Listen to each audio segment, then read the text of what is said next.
बहुत समय पहले की बात है। अंबा राज्य के राजा वीरभद्र के 4 पुत्र थे, जिन्हें राजा अत्यधिक प्रेम करता था।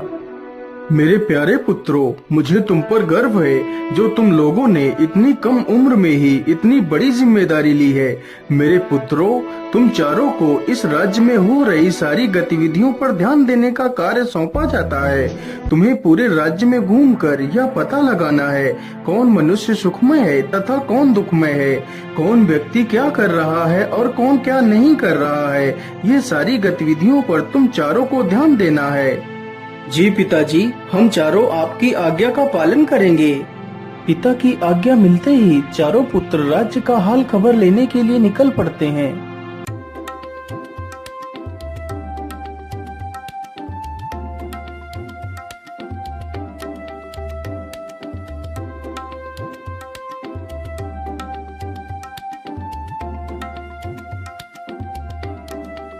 मेरे भाइयों, अब हम चारों लोगों को भिन्न भिन्न दिशाओं में चले जाना चाहिए।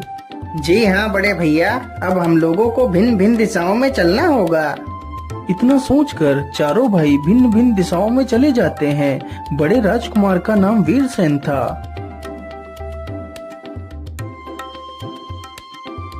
वीरसेन चलते चलते एक जंगल में पहुंचता है तो देखता है कि जंगल में 4 बहुत ही सुंदर घोड़े घास खा रहे हैं। अरे वाह, यह घोड़े तो कितने सुंदर हैं। मैंने आज तक इतने सुंदर घोड़े कभी नहीं देखे और इनकी नस्ल भी अलग है। लेकिन इतने ज्यादा आकर्षक घोड़े आखिर किसके हो सकते हैं? इतना कहते कहते वीरसेन की नजर एक पेड़ पर पड़ती है, जिसके नीचे एक साधु बैठकर अपनी तपस्या कर रहा है। अरे, ये साधु कौन है? कहीं यह घोड़े इस साधु के ही तो नहीं हैं? चलो इससे चलकर पूछता हूँ।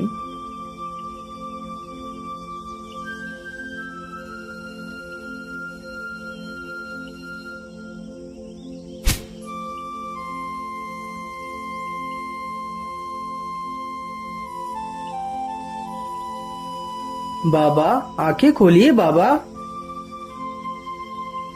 कौन हो तुम और तुम इस जंगल में क्या कर रहे हो? बाबा, मेरा नाम वीरसेन है और मैं इस राज्य का राजकुमार हूँ। मैं अपने संपूर्ण राज्य का भ्रमण कर रहा हूँ। आखिर हमारे राज्य में कौन क्या कर रहा है? अच्छा, तो आप एक राजकुमार हैं? जी हाँ बाबा, मैं एक राजकुमार हूँ। बाबा, ये जो 4 घोड़े मैदान में घास खा रहे हैं, यह घोड़े किसके हैं? राजकुमार जी, ये चारों घोड़े मेरे हैं। वैसे राजकुमार, क्या तुम्हें ये घोड़े पसंद हैं? जी हाँ बाबा, आपके ये चारों घोड़े अद्भुत हैं। यदि आप बुरा न माने तो मैं आपके घोड़े की सैर करना चाहता हूँ। हाँ हाँ राजकुमार, क्यों नहीं। आप किसी भी एक घोड़े को सैर के लिए ले जा सकते हैं, लेकिन मेरी एक शर्त है। बोलिए बाबा, आपकी क्या शर्त है? राजकुमार, तुम जंगल में सैर करते वक्त जो कुछ भी देखोगे, तुम्हें मुझे उसका मतलब समझाना होगा और यदि तुमने उसका मतलब नहीं समझा पाया तो मैं तुम्हें पत्थर का बना दूंगा। और हाँ, याद रहे, तुम्हें यहाँ पर शाम होने से पहले ही आ जाना है। ठीक है बाबा, मैं आपकी शर्त से सहमत हूँ। इतना कहकर राजकुमार एक सुंदर सा घोड़ा अपनी सैर के लिए चुनता है और वहाँ से निकल पड़ता है।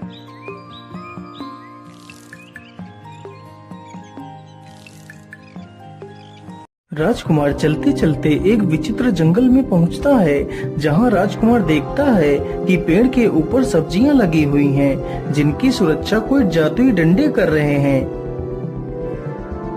आखिर ये कैसा जंगल है जहां सब्जियां पेड़ों पर उगी हुई हैं और उनकी सुरक्षा या डंडे कर रहे हैं? राजकुमार यह दृश्य देखते हुए आगे बढ़ता हुआ चला जाता है। राजकुमार को घूमते घूमते काफी समय गुजर जाता है और जल्दी ही शाम भी होने वाली थी।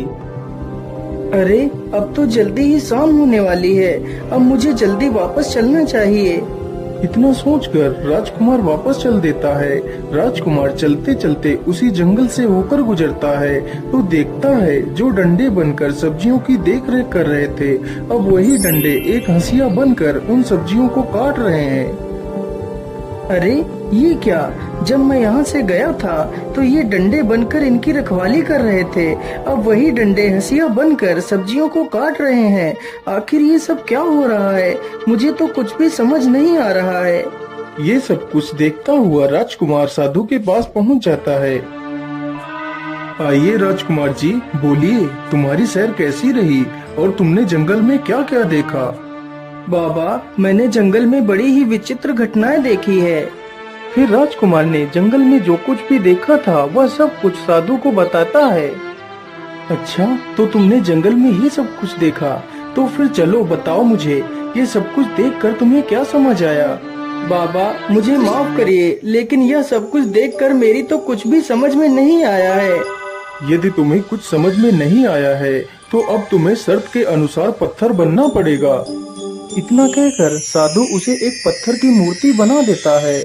उधर राजमहल में सिर्फ 3 ही राजकुमार लौट कर आए। अरे राजकुमारों, तुम्हारा बड़ा भाई वीरसेन कहाँ है?